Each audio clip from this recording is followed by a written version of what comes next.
Buddy, let's get to part 2, right? Let's talk some more silent horror.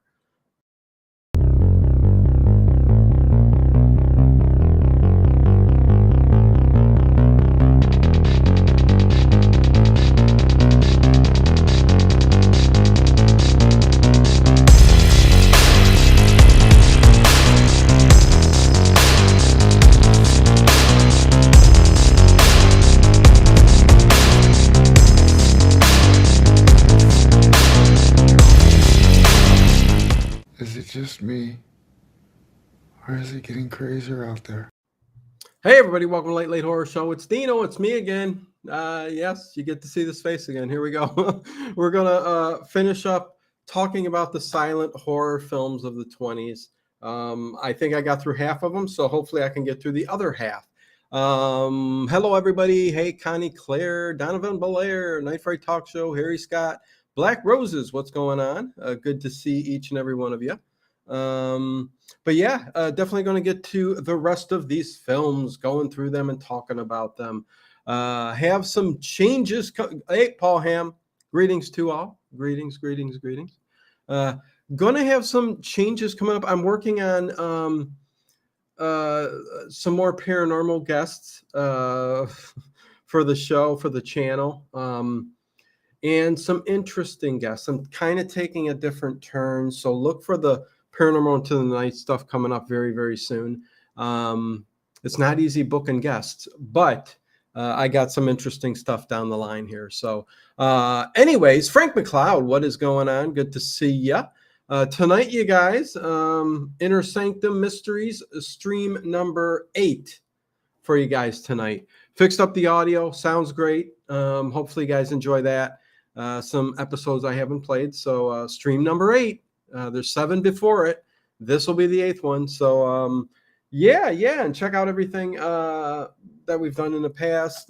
Thumbs up for everybody, please. Thank you. Much love. CM, good evening. Good to see you. Also got some interesting trivias coming up here. Let me get to this real quick. I do have the 3rd installment of the Minute Mysteries, the YouTube shorts. The Bathtub Murder Minute Mystery, 60 seconds. That's all it is. Ellery Queen put out a crap ton of Minute Mysteries. So those are very, very interesting and funny, some of them. But let's see. Vampire movies. Wide range. Could be anything. Vampire movies this Saturday, horror trivia night. And then the next following week is going to be True Stories. True story horror movies, classic horror movie trivia night. So based on true stories, you see what's on the thumbnail. It's Ed Gein, Ed Gein. Anyways, inspired a crap ton of horror films, really. And me and Dave Plouffe with Paranormal to the Night on April 12th, which we will be talking about Art Bell and paranormal stuff. That should be a fun show. I can't wait to talk to Dave about that. Definitely going to be interesting. Anyways, here we go. I'm just going to get into it. In Return of the Alien Elf Girl. No, I have not heard anything Black Roses, unfortunately, right? But here I go. Hopefully people aren't confused that this is the stream from a week ago. This is part 2. I needed to give the rest of these films from the 20s. Showgirls will be in the True Horror Stories one. LOL. Yeah, Paul Ham, right? Okay, so let me get to the first film where I left off. I left off last at the movie from the United States called The Bells from 1926. So the next film is Faust. Faust from directed by F.W. Murnau, starring Emil Jannings, Yvette Gilbert, and Gosta Ekman from Germany. Let's see. And of course, this has got a great poster. But Faust, a German folk tale, is a 1926 silent film produced by UFA No relationship to the USA, I don't think. I bet she was taken away. LOL. I don't know. Dennis, what's going on? Roswell's. There you go. Hi Boy Donuts. Directed by F.W. Murnau, starring, yes, Gasta Ekman as Faust, Emil Jannings as Mephisto, Camilla Horn as Gretchen, Frida Richards as her mother, Wilhelm De Terrell, I can't even say it, as her brother, and Yvette Gilbert as Martha Schwartz, her aunt. Murnau's film draws on older traditions of the legendary tale of Faust, as well as on Goethe's classic 1808 version. UFA wanted Ludwig Berger to direct Faust, as Murnau was engaged with Variety. Murnau pressured the producer and, backed by Jannings, eventually, yeah, see, I can't speak today already, so there you go. Eventually persuaded Erich Palmer to let him direct the film. Faust was Murnau's last German film, and directed afterward. He moved to the U.S. under contract to William Fox to direct Sunrise, A Song of Two Humans, 1927, when the film premiered in the UFA Palast dem Zoo in Berlin. Murnau was already shooting in Hollywood. It has been praised for its special effects and is regarded as an example of German expressionist film. Yeah, I think that's one. Anything F.W. Murnau does is great.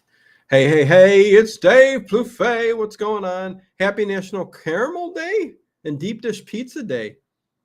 Wow, I got new M&Ms. They're caramel, almost like a caramel latte brew or something like that. I'm interested to try that out. That sounds interesting. Good to see you, Dave. Can't wait to talk to you on April 12th about Art Bell. At least it'll be interesting.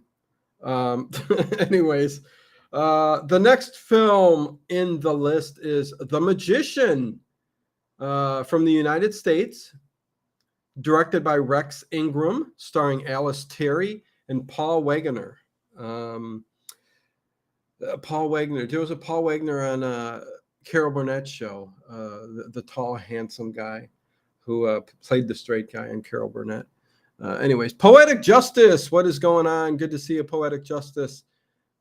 Just finishing up part 2 of the silent films from the 20s. Want to round out that century, not century. Oh God, that decade. I had 2 days off. I didn't do anything Monday or Tuesday, and I'm still rusty. What the hell? I don't know. Okay, so The Magician, again, from the United States. What is this about? I've never seen this. The Magician is a 1926 American silent fantasy horror film directed by Rex Ingram about a magician's efforts to acquire the blood of a maiden for his experiments to create life. It was adapted by Ingram from the 1908 novel The Magician by W. Somerset Maugham, and it stars Alice Terry, the director's wife, Paul Wegener, and Ivan Petrovich. Critic Carlos Clarence wrote that it was perhaps the most elusive of lost films. However, since the time Clarence wrote this, various prints of the film have surfaced. Some have screened at independent movie festivals from 1993 onwards, and the film has also been shown on TCM, Turner Classic Movies. It remained commercially unavailable until being released on DVD in the Warner Brothers Archive Collection in 2011 with a running time of 88 minutes. Very cool. The Magician, lost for a long time and has surfaced. And that definitely sounds like something I would love to watch. The poster, bringing 1,000 thrills and mysteries never seen on the screen. A climax you'll never forget. Oh boy. Just one of the 1,000 thrills in Rex Ingram's masterpiece. Greater than the Four Horsemen. Scaramouche. and more Nostrum. Interesting. Okay, so there you go. It's storming here too, Donovan. Paul Wegener was the Gollum. Very cool, Paul Ham. Let's see there. So is anyone else getting a? Yeah, and listen, it's storming all over the place, all over the country. The power went out twice again today. It seems to be going by, so I think we're in the clear now here. So the stream overnight should be fine. But power went out twice here in Northeast Ohio. And yeah, it's been raining like crazy. So yeah, there is that. Black Rose, it makes me wonder how many special effects they used for Faust. I heard they used a lot of camera tricks and effects when they did Dante's Inferno. They did a lot of experimenting with camera work back in the silent era. I mean, of course, when you first learn something, hey, we can make films, you know what I mean? That's what they did. Like I said, there's some films where there's some very interesting techniques that were done. So anyways, the next film, let's see if I can get through all these tonight. The next film comes from Germany. It's called The Student of Prague by Henrik Galeen, I'm guessing, is the director. And actors are Conrad Veidt, Werner Krauss, and Agnes Esterhazy. I don't know. The Student of Prague. Well, this looks like a. Is this a? Well, let's see. Let's see what they say. The Student of Prague is a 1926 German expressionist silent film by actor and filmmaker Henrik Galeen. So he must have done them both. I guess I am going to read the plot here. In the year 1820, Balduin is a student at the university in Prague. At a student-led outing to the country inn, Balduin encounters the figure Scapinelli, who offers him money for very low interest. Balduin believes him to be a loan shark and ignores him to engage in a fencing match with another student. After the match, the viewer sees Scapinelli on a cliffside watching a young man, later revealed to be Margit, the daughter of a count. On horseback, who is participating in a boar hunt, he manipulates the situation. Well, let me see. What's going on here? As a reward, she gives him Balduin a crucifix, has fallen from her neck. Later the night, Scapinelli, Balduin signs a contract. Room in return. Okay, so is this that type of movie where he sold his soul to the devil? The scene then shifts to show there's all his own death. Movie closes. Okay, well, interesting. Never heard of it before. And oh boy. Oh, there we go.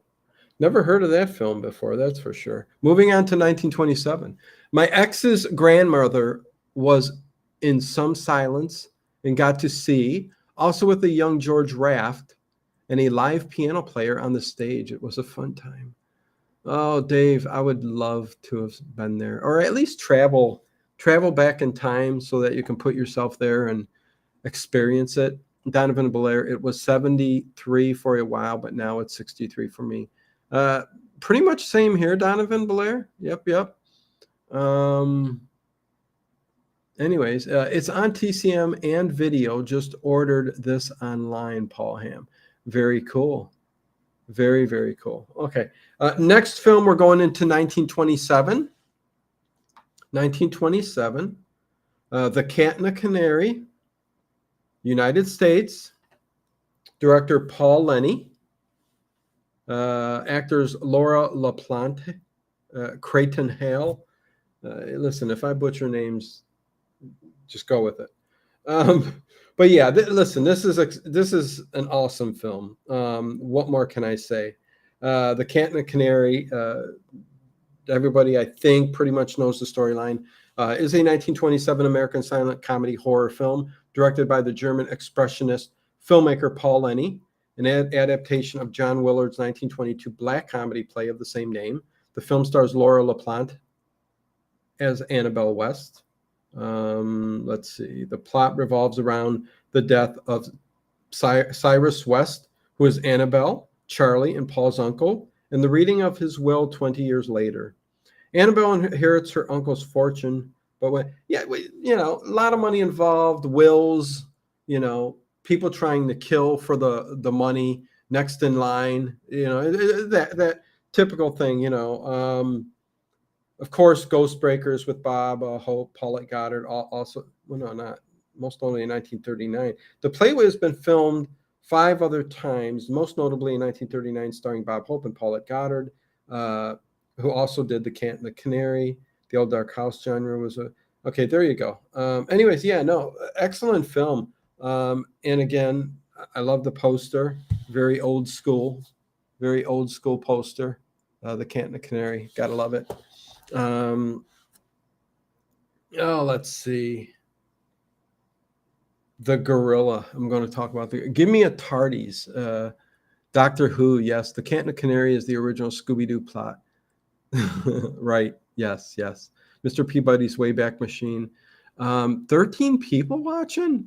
Holy hell. I haven't complained in a while. I think I'm not going to do no lives no more. I think I'm just going to record some videos.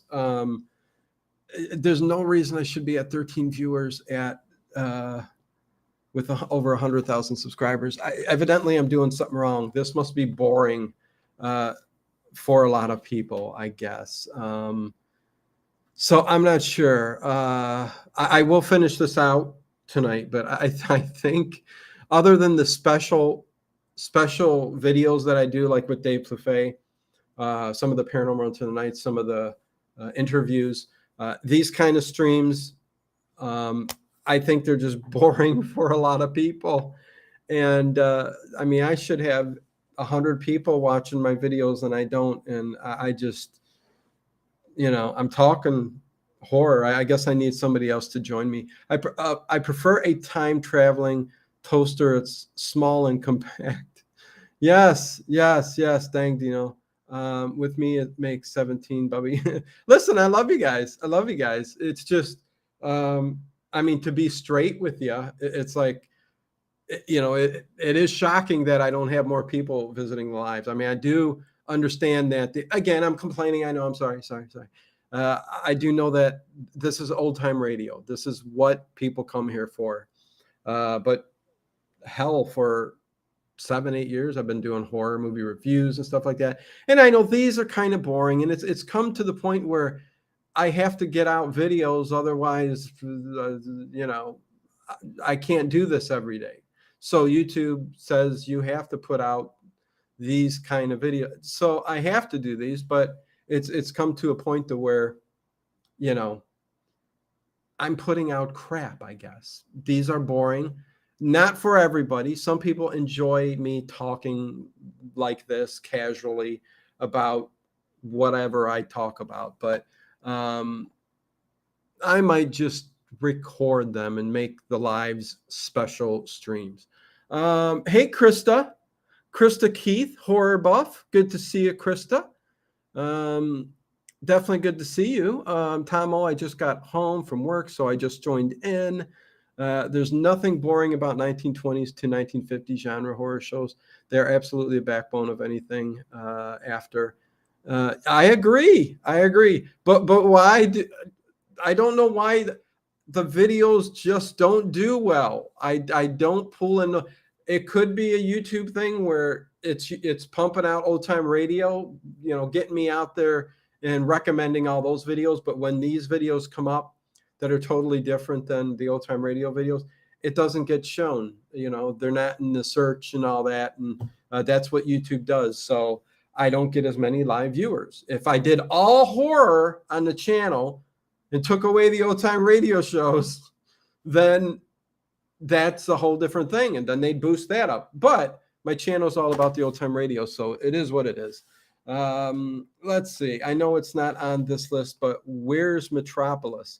You know what? I got this from Wikipedia.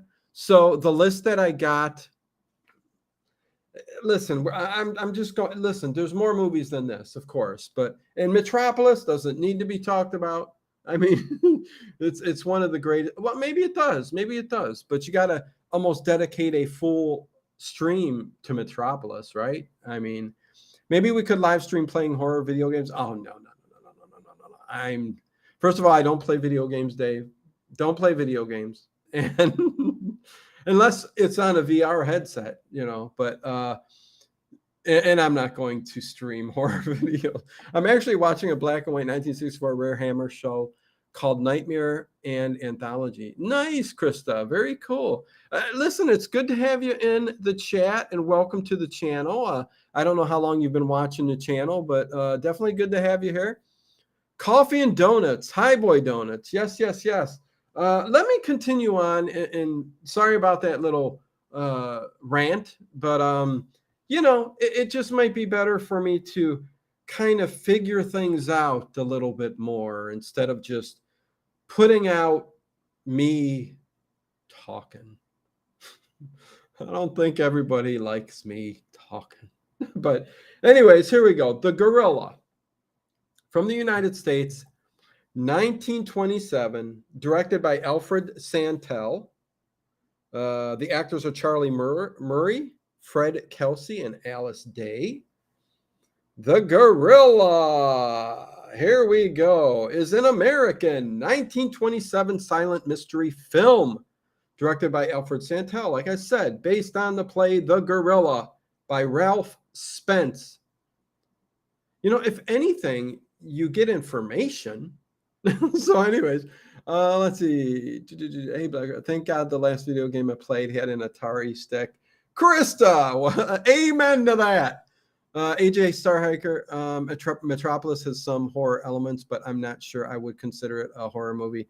Yeah, more sci-fi. I mean, 100%. It's got that futuristic sci-fi kind of. Yeah, I kind of wouldn't consider it horror. A lot of people would consider a lot of sci-fi. Well, Aliens, people consider that horror. Is that horror or sci-fi? Tomo, Bela Lugosi in The Midnight Girl. There you go. Okay, anyways, Walter Pidgeon also stars in this. Following the success of Spence's play on Broadway, production on a film adaptation was set to start on March 1927, while principal photography only began in August 1927. The Gorilla premiered in Cleveland, Ohio, right here, in Toledo, Ohio, and in St. Louis, Missouri on November 5th, 1927. Wow, the Gorilla premiered in Cleveland. What do you know? Listen, back in the 20s, Cleveland, Ohio was the biggest city between New York and Chicago. So because of the, geographic location, a lot of big stars and names hit Cleveland, Ohio. We were big. We were big back in the day. We've pretty much lost. We were once over 1 million in population, and now we're like, I think Cleveland, the city, or right around there, 300,000. So anyways, going on about Cleveland. Jesus criminy. The film, no wonder people don't want to hear about that. The last video game I played was Pong. Oh, Tomo, listen, just turned you on, first timer. Well, listen, Krista, I hope you enjoy it.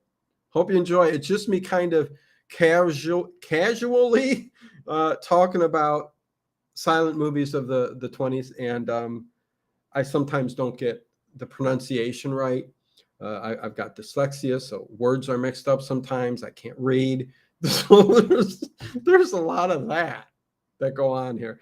Anyways, and we got trivia nights on Saturday night, and we always got streams overnight. So anyways, what else can I say about this film? The play was adapted again as The Gorilla in 1930 and The Gorilla in 1939. The 1927 version of this film is considered a lost film. Oh no! How come I didn't say lost film? How dare they? But many adaptations of that film, it didn't say it was a lost film, though. What's going on there? Okay, the next great film of all time here, hey, Paul. Sitting by the Window, The Full Moon in the Midst, Sets the Mood, Rafael Rosario, thank you. Linda Bear, what's going on? Pong was great. Indiana here. Yep. Cleveland, Ohio. Oh, you're right next door. No, Illinois, and then Indiana, right? It's Ohio, Illinois, Indiana. I think. Is my geography wrong? But yeah, kind of neighbors, Krista. So very cool. And good to see you, Linda Bear. Thank you for all you do, you support, all that good stuff. Definitely good to see ya. Alien horror, aliens action, alien electric boogaloo song and dance show, Black Roses. Good on you. Okay, so the next film is London After Midnight from the United States, 1927, known in the UK as The Hypnotist. And it's a lost film, it says. Directed by Todd Browning. Stars Lon Chaney and Marceline Day. London After Midnight. This ain't a lost movie. I think I got an old Wikipedia page is what I got. London After Midnight, original working title, The Hypnotist, is a lost 1927 American silent mystery horror film directed and co-produced by Todd Browning of Freaks fame, one of the greatest horror movies. Well, would you call it? Yes, it's a horror movie. There's some very horrific scenes in there of all time, starring Lon Chaney with Marceline Day, Conrad Nagel, Henry B. Walthall, and Polly Morin. The film was distributed by Metro-Goldwyn-Mayer and was written based on the story The Hypnotist, which was written by Browning. Merritt B. Gerstad was the cinematographer, and the sets were designed by Cedric Gibson. Yeah, you guys don't need to know all of that. I mean, Chaney's real-life makeup case can be seen in the last scene of the film, sitting on a table, the only time it ever appeared in a movie. Wow, that's a bit of trivia. Browning remade the film as a talkie in 1935. There you go, as Mark of the Vampire, starring Bela Lugosi. Pull the strings, pull the strings. It's Illinois, Indiana, and then Ohio. Yeah, that's what I thought. Yeah, Illinois, Indiana, Ohio. Yeah, I lived in Piqua for 10 years. Very cool. Remade as Mark of the Vampire. West to east. Yeah. There you go. Missing for you. Listen, at one point I used to know all the capitals, all the states in order. I still do know all the states pretty much in order. I just got questioned there, but capitals and all that good stuff. I got an A on that test. So, yes, the last known copy of the film was destroyed in the 1965 MGM Vault fire, along with hundreds of other rare early films, making it one of the most sought-after lost silent films. Film historian William K. Everson, David Bradley claimed they saw the film in the early 1950s, and an MGM Vault inventory from 1955 shows the print being stored in vault number 7. London After Midnight. Interesting. Love your posters. Thank you, Imelda Gonzalez. Appreciate it. Yeah. I've got posters all around the room. But good to have you here. Welcome. I started doing something with the I've also got an aquarium hobby and that I work on. And I was shown a video on sweet potatoes. If you put it in the top of the tank and set it up really nice, half of it starts to spring roots all through the bottom and sprouts. You can get a 10-foot sweet potato vine off of it, but you can trim it kind of bonsai style. It grows all these leaves and just looks beautiful. So I've got 3 of them in 3 of the tanks now, which I'll be showing on the other channel. But yeah, that's very interesting. And it cleans out the tank. It's like its own filter, the sweet potato. A sweet potato from the store can keep your aquarium looking crystal clear. I mean, it'll fill the whole tank up with roots. So you got to keep trimming them back and all that. Just thought that was very interesting. But London After Midnight. Very, very cool. I want to see that. Next film. Let's see, YouTube. Oh, thank you, Connie. There's the link to the aquarium channel. Terra Watara is the name of the channel. Pick was about 25 minutes from Dayton. Yep, that sounds about right. Southwest Ohio, Dayton, right before you get to Cincinnati, Piqua. So there you go. I remember hearing of that fire. Oh gosh, such a shame. So many things lost. So also from 1927, from the United States, The Unknown. The Unknown. There's not much I know about. Oh wait. Directed by Todd Browning. Also, stars Lon Chaney, Norman Carey, and Joan Crawford. Joan Crawford. This isn't lost. No, The Unknown. I like these posters. Oh, I just love art from back in the day, the 20s. The Unknown is a 1927 American silent horror film. As carnival knife thrower, Lon Chaney is the carnival knife thrower Alonzo the Armless. He's a knife thrower, carnival knife thrower, Alonzo the Armless. The Armless. I use sweet potatoes to make a really tasty pie. Oh, I love sweet potato pie. Yeah.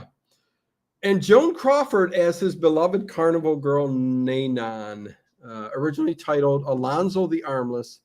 Filming took place from February 7th to March 18th, 1927, on a budget of $217,000. The film carried the tagline, a superb mystery thriller, unusual and startling, even for a Chaney film. Lon, as the unknown, eats, drinks, shoots a rifle, and dresses with his feet. Oh boy. Don't miss the startling spectacle. Still exists, showing Chaney made up of Alonzo the Armless. Stills exist. So this is lost also? Is that right, Paul Ham? This is a lost film too, then. Alonzo the Armless is a circus freak.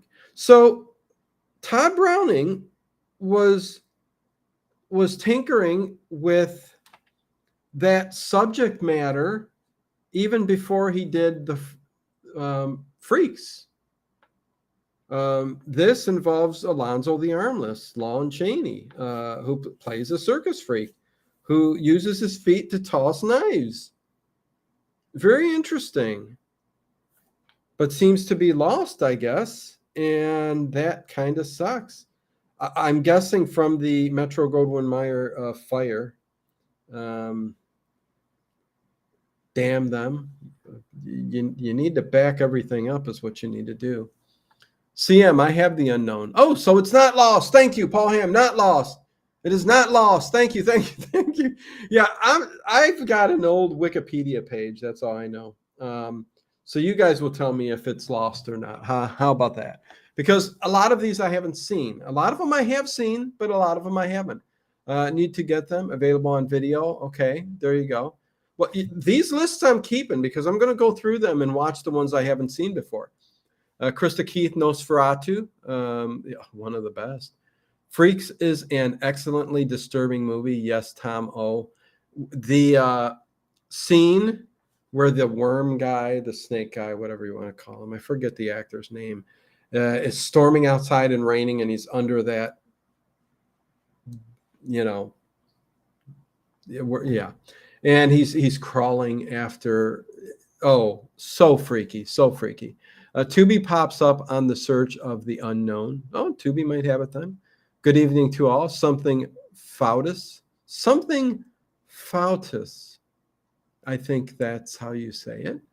Good to see you. Welcome. With that said, let's see. Another movie that they say is lost, The Wizard. Also from 1927, United States, directed by Richard Rawson and stars Edmund Lowe. Let's see what this movie's about.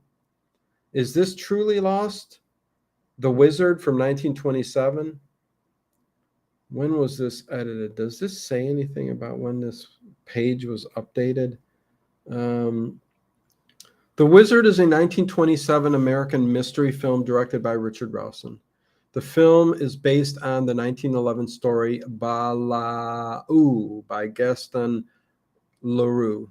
The film is about Dr. Paul Coriolis, who has grafted a human face onto an ape and sends it out to capture people and bring them back to his home to be tortured and killed. Oh my God, it sounds good. Reporter Stanley Gordon is booked to write up on the mystery and finds that Ann Webster and her father have been mysteriously disappeared from their dinner home. Gordon follows the clues to discover them at Coriola's home. The film received mixed reviews on its release and is now considered a lost film. Is it a lost film? Do you know Ted's commentary on Freaks? Oh, thank you, Dave Plouffe. That's a very, very in-depth analysis of Freaks, unlike this, where I'm just sitting down talking. Me and Ted do a full commentary on Freaks, and we go on for a couple hours on really good information. The Unknown, also available on YouTube. On YouTube. Very cool. Very cool. The Wizard, though, it says lost. I'm wondering if it's still lost, because this one definitely sounds pretty darn cool. Putting a human face on an ape face and bringing home people to torture and kill. I mean, jeez Louise.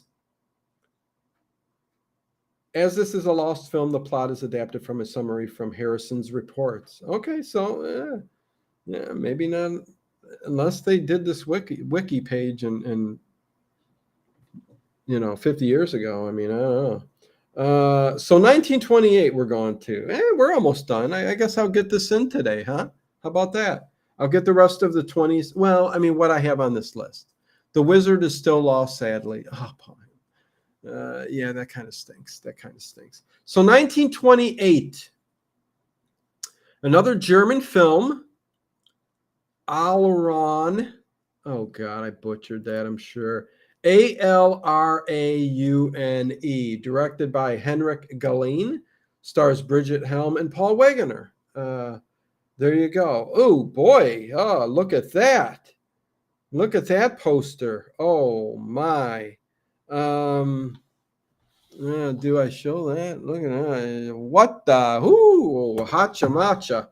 Don't even know what that means. But anyways, that's a good poster. I like that. Let's see. What's this say about this film? Alraune. I think it's going to be said like that. If you're digging this live stream, thank you, Tom. Oh, yeah. If you're digging it, and I know you are, please subscribe, hit the bell icon, and the Late Horror Show, a big old thumbs up. Thank you.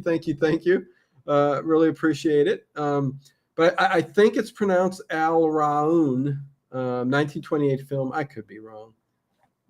Who the hell knows? And so, hey, anybody for a chocolate-covered reason? I have them sitting here for no reason at all. But they're good. I snack on them all day long. Okay, is a 1928 German silent science fiction horror film directed by Henrik Galeen and starring Bridget Helm, in which a prostitute is artificially inseminated with the semen of a hanged man. Did you hear that?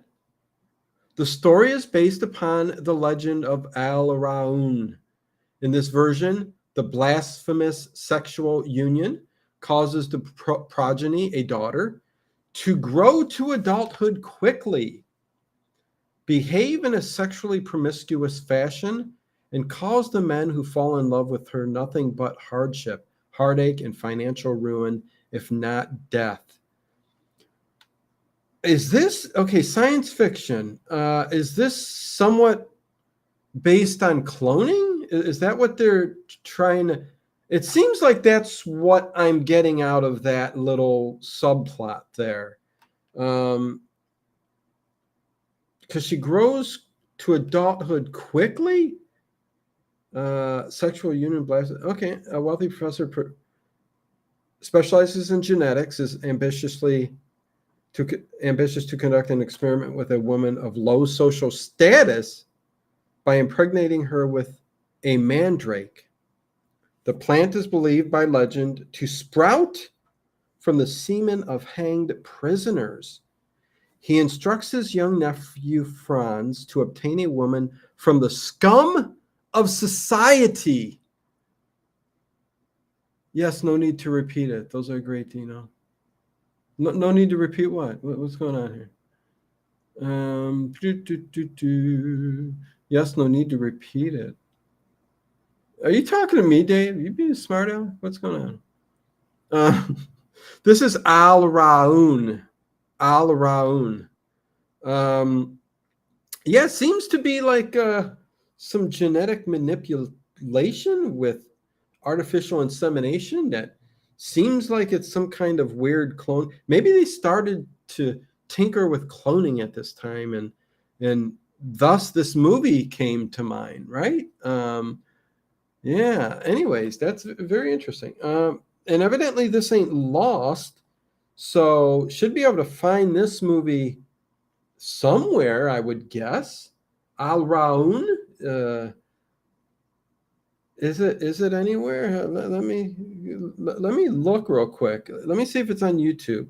Al Raun, 1928. Oh yeah, okay.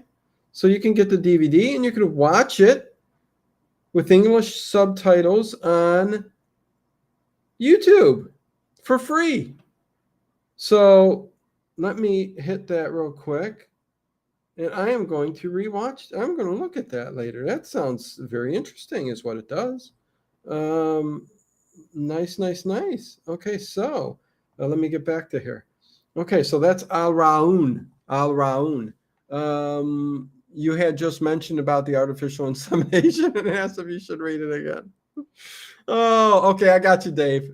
Listen, I never know, man. I never know what you sometimes. Krista Keith says, "Oh my God, oh my God, oh my God." Yeah, no, very. Listen, and it's on YouTube. You can watch it for free. I gotta check that out later. Okay, the next film is from the United States. It's called The Ape. It's called The Ape, directed by Beverly C. Rule. So Beverly getting a shot in 1928 to direct a film. Stars Gladys Walton, Ruth Stonehouse, Basil Wilson, and Bradley Bark. Should name my kid Basil. Although, yeah, there's not a lot to go on this page. Search the Ape 1928 film. Well, why not just tell me about it here? I wonder if this is lost. Is the Ape lost from 1928? There's nothing on it, so I'm skipping it. The next one is from France. France. Ants in the Pants. The Fall of the House of Usher from 1928. Directed by Gene Epstein.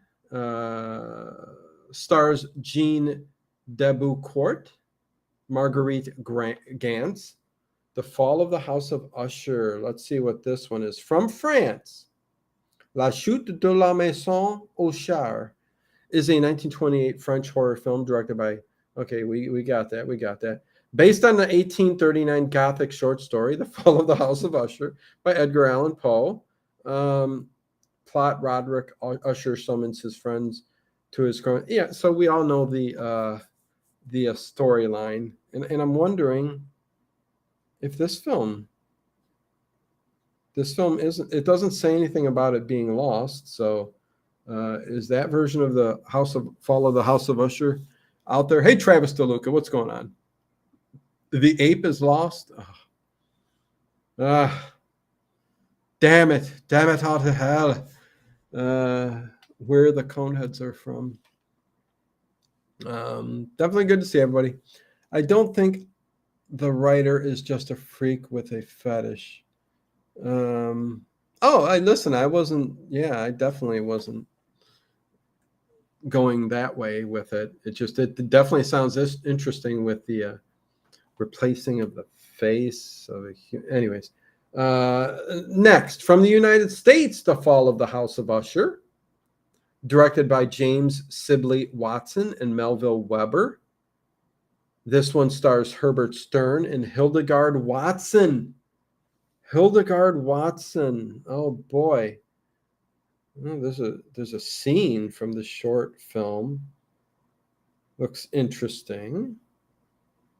It's a short silent horror film adaptation of the 1839 short story, Follow House of Usher, Edgar Allan Poe. The movie was co-directed by James Sibley Watson and Melville Weber.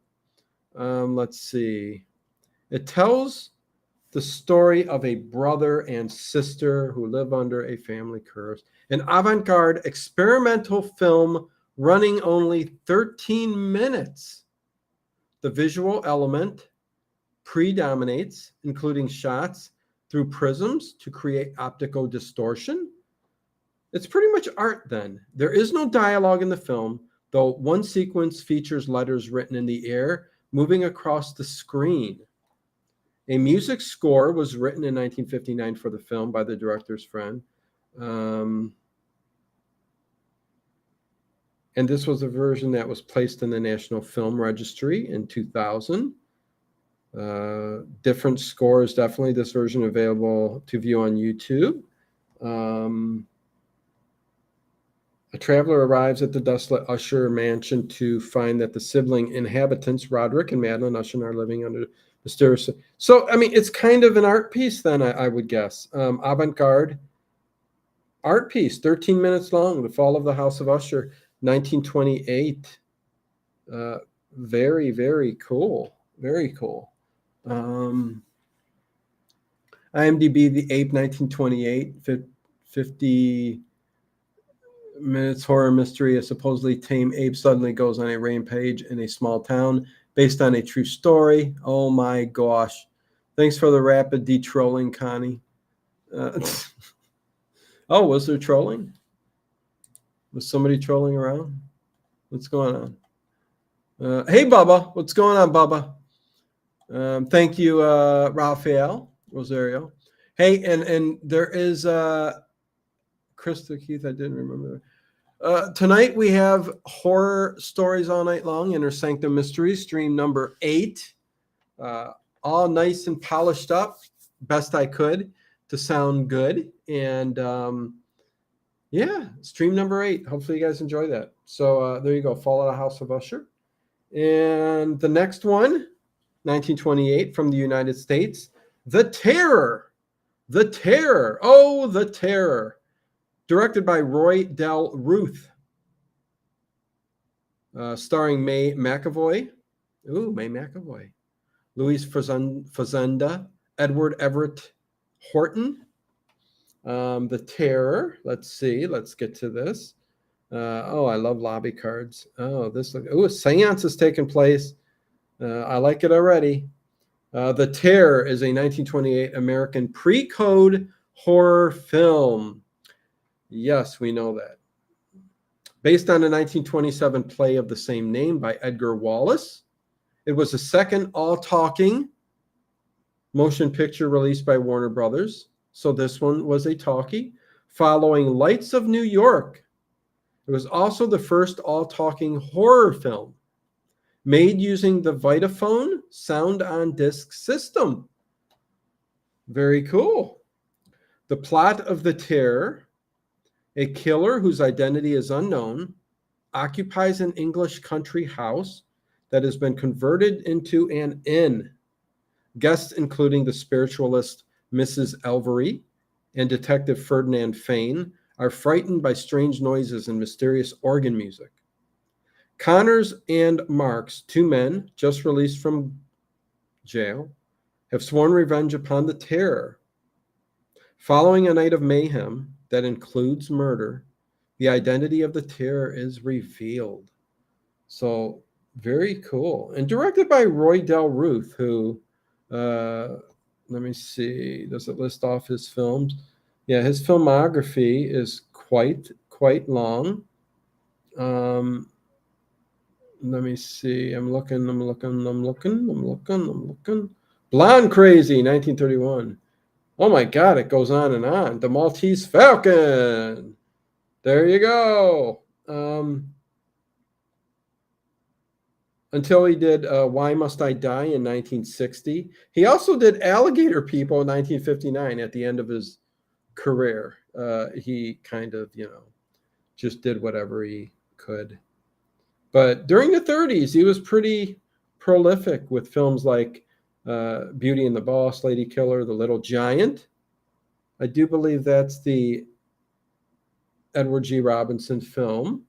Blonde Crazy, I do believe, is also James Cagney. Yes, that's that version. Oh, some great movies. Gold Diggers of Broadway, The Aviator. Nice, nice, nice. The Terror, 1928. So there you go. Oh wait, what happened? Oh geez. Okay. Next movie, I think needs no introduction whatsoever. The Man Who Laughs from the United States, directed by Paul Lenny, Mary Philbin, Conrad Veidt. The Man Who Laughs. I mean, geez, I don't. I'll read it, but I think everybody knows it. Gwynplaine, Gwynplaine. Oh boy. Let me see. Alligator People, a classic with Beverly Garland. Very cool. You are in the right place, Krista Garland. Sherlock Holmes circa the originals are my favorite of all time. Krista Keith, yes, yes, yes. All the Sherlock Holmes can be found here. You can find anything old time radio on this channel. And speaking of Sherlock Holmes, I just got an email. I'm talking to an author, historian of Sherlock Holmes, the real Sherlock Holmes, Victorian Sherlock Holmes. Again, I'm getting some interesting interviews set up for the future, and it's going to be fun and different and exciting. So stay tuned for that. I'm sorry to put you through these, some of these ones, especially when I read off the history of old time radio. Just the facts, ma'am. Anyways, The Man Who Laughs, romantic drama, silent film. Some can call it somewhat of a horror film. Directed by German expressionist filmmaker Paul Lenny. Yes, yes, yes. The film is an adaptation of Victor Hugo's 1869 novel of the same name and stars Mary Philbin as the blind D and Conrad Veidt as Gwynplaine. The film is known for the grim carnival freak-like grin, of course, inspired the Joker, which often leads it to be classified as a horror film. Roger Ebert stated The Man Who Laughs is a melodrama, at times even a swashbuckler, but so steeped in expressionist gloom that it plays like a horror film. Well said, Roger Ebert. By golly, he's right on there. The Man Who Laughs is a romantic melodrama similar to films such as The Hunchback of Notre Dame. The film was one of the earliest Universal Picture films that made the transition from silent films to sound films using the movie tone sound system, introduced by William Fox. The film was completed in August 1927, but was set for release in October 1928 with sound effects and musical score, which included the song When Love Comes Stealing. Yes, yes. Such a good film. Such a good film. And the last one, also directed by Paul Lenny, that we will talk about tonight from the United States, is The Last Warning, starring Laura LaPlante and Montague Love. Yeah, man with the last name Love. There you go. Let's see. This one, I haven't heard of this one. So The Last Warning is a 1928 American mystery film directed by Paul Lenny and starring Laura LaPlante, Montague Love, and Margaret Livingston. The Last Warning was also one of the very last silent films Universal made, except it was also released in a part talkie version with roughly 60 feet of sound scenes added, only a minute or two. Its plot follows a New York producer's attempt to restage a play 5 years after one of the original cast members was murdered in the theater. The film is based on the 1922 Broadway melodrama of the same name by Thomas F. Felton, Fallen, which in turn was based on the story House of Fear by Wadsworth Camp. Conceived as a follow-up to Lenny's widely successful The Cat and the Canary, the film was produced by Universal, On sets recycled. Okay, well, there you go. The last warning. I mean, it's got to be good. Directed by Paul Lenny, you would think. But yeah. There you go. So that kind of rounds out the list here for what I started the other stream. Terror is free on YouTube also. Yes. Listen, you can find most of the silence on YouTube, that's for sure. But yeah, listen, I'm going to cut this short, an hour today. Be sure to give a thumbs up, please. Thank you. Please and thank you. Inner Sanctum tonight, going to be a nice stream overnight. 2 suggestions for your silent watch list, Dino. The Unholy 3, 1925. And 7 Footprints to Satan, 1921. Both are on YouTube. Definitely will check that out. Thank you, Paul Ham. Let's see. Okay, yeah, with that said, that's it. Stay tuned for lots of new stuff coming up in the future. I'm going to start changing formats. Yeah, that's all I'll say at this point. And with that said, thank you all for being here. Yes, Harry Scott, thank you. Much love to each and every one of you. And I will see you for Inner Sanctum. Is that what the Moyle said? Cut it short, LOL. The Moyle. Yeah, cut it short. I don't think the pants are going to care. Okay, anyway.